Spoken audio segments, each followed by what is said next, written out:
Good afternoon. Yeah. How are you, Arjun? I'm fine, sir. Thank you. Please tell us about yourself. So I'm Arjun Gupta, and I'm from Jammu and Kashmir, and I did my schooling from Jammu itself. And after that, I went to IIT Kanpur to do my bachelor's, and then I also converted it into Bachelor's in what? economics only. Graduation Yeah. in IIT Kanpur, they are Yeah. offering Yes. economics honors. BS economics. Yes. BSc economics. And then after that, I also completed my master's there only. Lots Uh, of questions. and after completing my masters, so I did a job for 1 year in McKinsey as an analyst. And after that, I quit the job and I was preparing for the civil services and the Indian economic services. Arjun, you got a degree of BSc in economics. BS plus MS. BS plus MS. Was it an integrated course? It was earlier, it was only a bachelor, then I converted into integrated in my last bachelor year. Okay. So you studied econometrics and statistics at graduate level also? Yes, And yes. master's level also? Yes. What are the subjects in the final semester? So there is like lot of flexibility in the sense like first 2 years were basically micro 101 and macro 101, but after that there was lot of flexibility if you want to like go into the statistical part or like core economics part. So I was taking like mix of both, so that would match with my postdoctoral thesis. So like the doctoral. So, and you did your master's also from there. Yes. What is the difference between strategy and mixed strategy and pure strategy? So the strategy is basically the what the player would choose, like among different options, and mixed strategy is when there is probability of choosing like both the options. Like the player is not exclusively choosing one, but there is probability of choosing both the option. And pure strategy is one where like only one option can be chosen by the player. Like probability of choosing one option would be one, another one would be zero. But in mixed strategy, there would be like both the probabilities would not be zero. And have you studied some of the options theory? No, sir, actually not. I did just one course in game theory. That was just the basic course. But apart from that, I was not interested in. Okay. So to be little bit to stop there. Tell me something about, for example, so to say, what is logistic regression? Okay. So the logistic regression is basically like Logical. logic. Yeah. So basically, it's a ordinal model where you get a result as 0 or 1, and it's basically for higher dimensions, like when the values are really high and you want to get a like Or they are qualitative units. yeah. You simply get an answer in yes or no. Yes, sir. That's what I remember. And what does the p value signifies about the statistical data? So it basically signifies the significance of the regressor.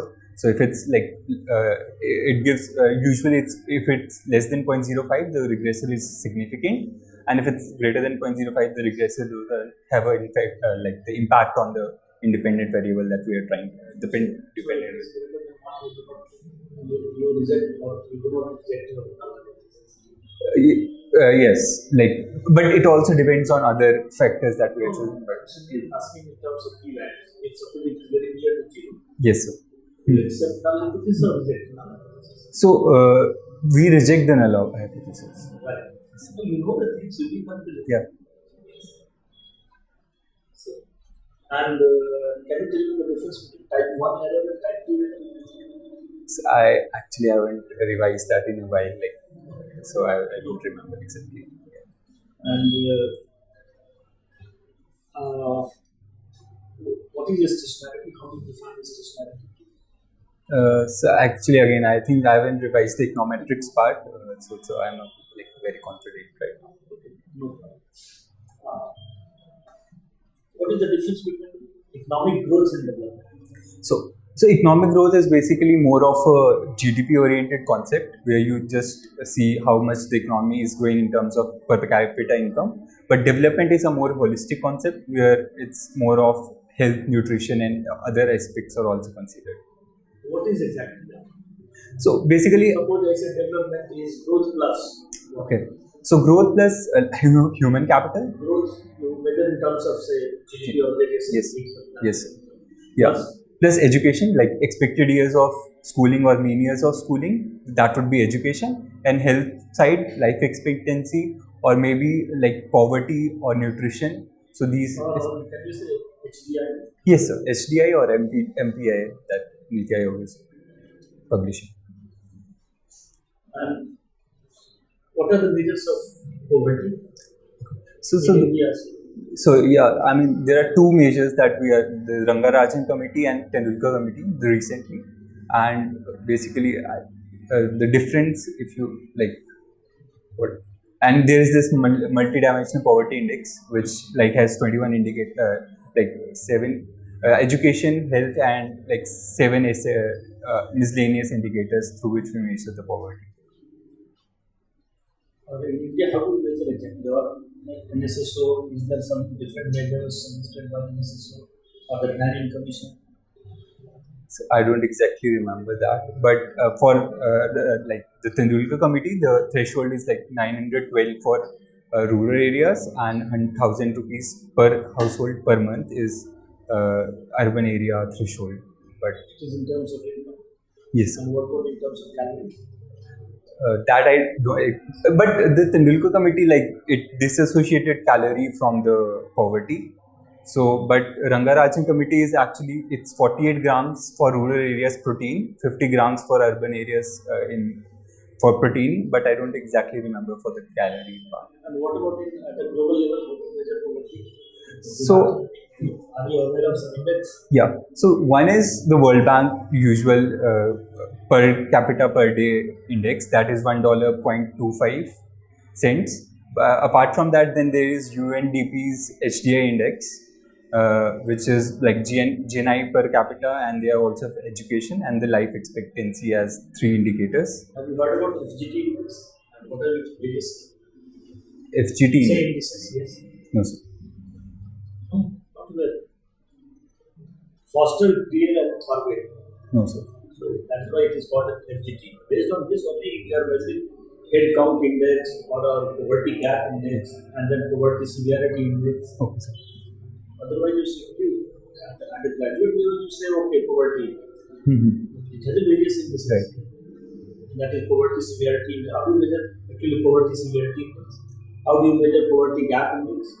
How do you measure poverty count index? Yes. So at master's level, you have to make a difference between those simply measuring poverty and yes. And okay, coming to some of the monetary side. What are the various instruments of control? So there are 2 types, qualitative and quantitative.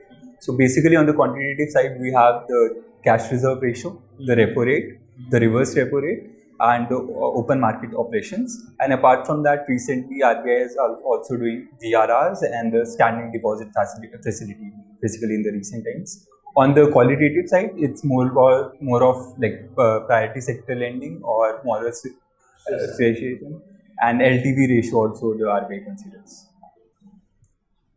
How do you define reverse repo rate? So the reverse repo rate is basically the rate at which the RBI gives the interest rate to the banks for lending their extra funds with the RBI vaults. Like if a bank has surplus funds, it can place it in the RBI vaults, and RBI would give interest, like the securities which would have an interest rate. And repo rate?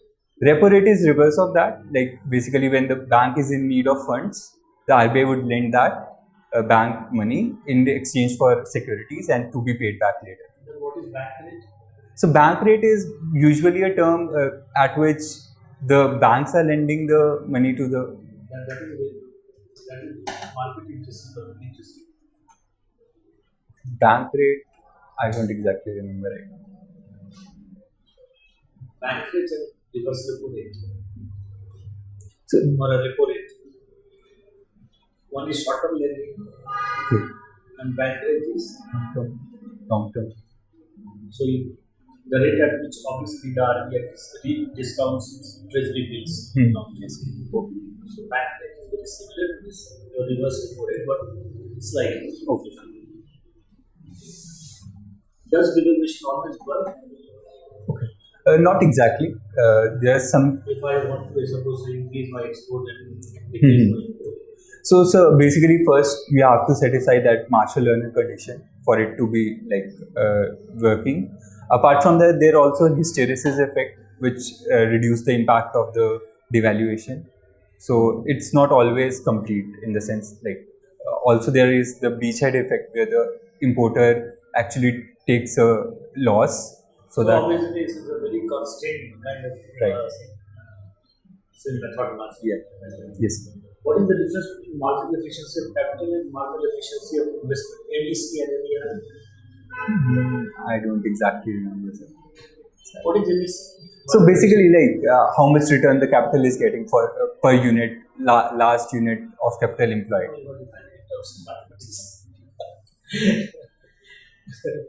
Like we were telling marginal cost is nothing on the first derivative of the cost with respect to our.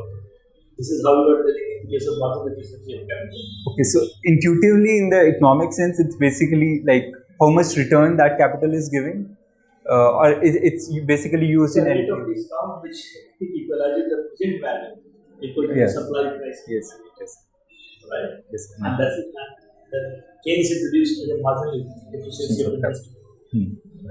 Then he could draw or derive the investment function. Okay. Yes. What is the difference between Keynesian demand for money and classical demand? Okay. So Keynesian demand for money is more of a money market instrument where you have the money supply and money demand, and it's basically dependent on the interest rate. No, you are a graduate from IIT. Yes, sir. So I will simply ask you in terms of the function. Okay. If I say in the sense, yeah. What is the function of what? In case of classical and demand for money, the Right. function of money. So it's a liquidity preference theory in Keynesian economics, and in classical theory, it's basically demand and supply of loanable funds. So you get the interest rate in classical through the equilibrium of loan and. I'm talking about the interest. I'm talking No. about the demand for money. Demand for money. If I say Okay. yes. Okay. So demand for money is basically MD is equals to KPY in terms of classicals where there is no interest rate involved, and in terms of Keynesian you have KPY minus HI. Basically, the interest rate also gets involved. MD is a function of Y and R. Yes, exactly. Yes, yes. What about the difference between the Keynesian income of consumption hypothesis and permanent income hypothesis? Okay. So basically, in Keynesian, the marginal propensity to consume, it's basically very low compared to in the permanent hypothesis. Keynesian is an absolute income hypothesis. Yes, sir. Yeah. And whereas in permanent it's a long run. That's why I have asked you a particular question related to this. On the word absolute income hypothesis and permanent income theory by Yes. Yes.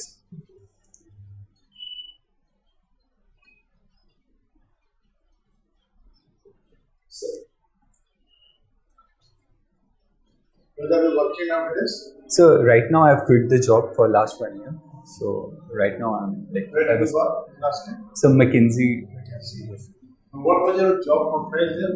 So I was analyst, basically working in the risk modeling for the banks. And in my one of the projects, I also did like voluntary carbon market, how to determine the price of carbon in the recent scenario based on different carbon offset data.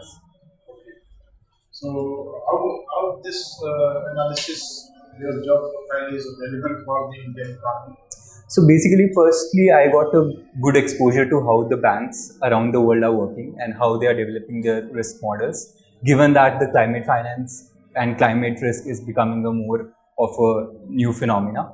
So that would help me to understand how Indian banks can adapt to, or how we can build models for those or regulations for those banks in Indian context. Anything to do with ESG? No, sir, nothing I did relating to ESGs. But right now, I haven't studied much about it. So, did you encounter the different profiles of the companies who are complying with the environmental norms? So not exactly those who are complying, but those who want to comply, like the new regulations. So how they are adjusting their models. So in that sense, I got a exposure to how we can help them So to get. environmental concerns and environmental compliance by different companies has it anything to do with the behavior of the investors? Yes, sir, definitely. In the sense, like if I am a bank, so if we are like investing in coal, if I investing in a coal company, so it might not have a good, it might have a very high depreciating value in the future, given that everyone is shifting away from the coal. So in that sense, in different like firms which are more of like those who those who have a high pollution coefficient, so we can optimize those assets to ensure that. Does it in any way come into clash with the financial considerations that earlier the investors Yes, sir. gave priority to? Yes, sir, definitely. I mean, even if a bank is lending to a more of a green product, right? So this would have a higher like income growth in the future or higher in earnings per share in that How sense. this whole issue is going to impact the economic growth scenario of Indian economy, Right, sir. keeping in mind that India is a developing economy. So firstly, I mean, we right now have large investment in coal. So basically, we need to do a smooth transition so that jobs are also kept in like mind, and also the future growth. In that sense, I think we can learn from the developed countries, and the technological transfer, if it can be expedited, the loss or the transition period can be shortened, and basically the job loss or the new job skills that we require, that would also be the part of the new green economy that we would be building in that sense. What is concept of inclusive growth? So, sir, again, I think like I discussed before, the inclusive growth is basically more of the not only the income growth in that gross per capita income, but a more holistic concept where Can you name some of the schemes of the government of India, the present government, yes, sir.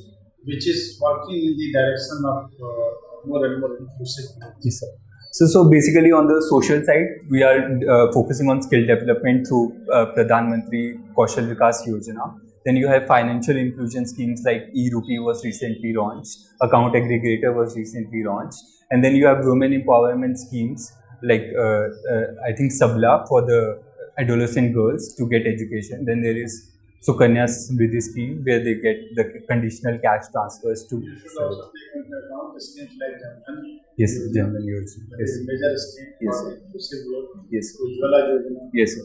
and the provision of sanitation and toilets for the rural areas. Swachh Bharat Mission. Yes. ठीक है, all right. Thanks, sir.